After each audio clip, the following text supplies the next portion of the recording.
Well, welcome to the July edition of Texarkana Magazine. I'm Libby White, and I have the privilege of interviewing Congressman Pat Fallon. So, Congressman, let's start with your family. Sure. Tell me a little bit about where you grew up and what your childhood home was like. Okay, one, take a good one, John Henry. Okay, first. Well, I would say, on the campaign trail, I grew up in a small town just northeast of Dallas called Pittsfield, Massachusetts. A little far away from A little bit. But we grew up in a rural area. My parents are retired school teachers, and they taught us the value of a hard day's work. And we didn't have a lot of money around, so you really valued a dollar. And I think you'd take that same approach going into governance. I think you have an even greater fiduciary duty to protect it. Because some people are just what I call afflicted with an interest in politics. You should vaccinate your children ideologically before they go to a four-year college, so they can be level-headed. They can still love America when they come out and graduate. Oh, hold on. I don't know. That's It hurts, but I'm not gonna. It hurts, but I'm not gonna act like it hurts. Because I always say, particularly when I'm talking to younger people, let me save you some of the suspense. Not everything that you want to have happen in your life will, but some of it will, provided that you try. And don't be discouraged at the first roadblock or the first obstacle. You're gonna have to overcome them.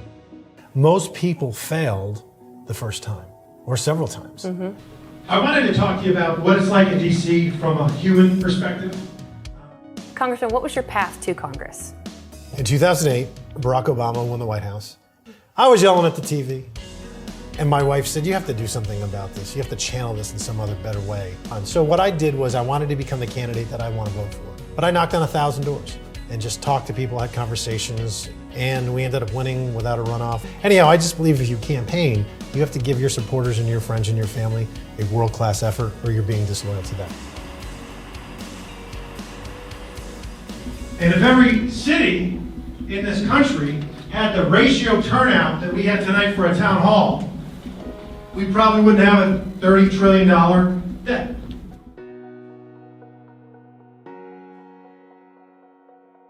Well, what would you like to accomplish here in this 4th District? Well, I wanted to, and I promised, with every fiber of my being, to get on the Armed Services Committee because of Red River Army Depot in it. And so I made that promise, and I got on the Armed Services Committee, happy to report, and we serve on the Military Personnel Subcommittee and the Cyber Subcommittee.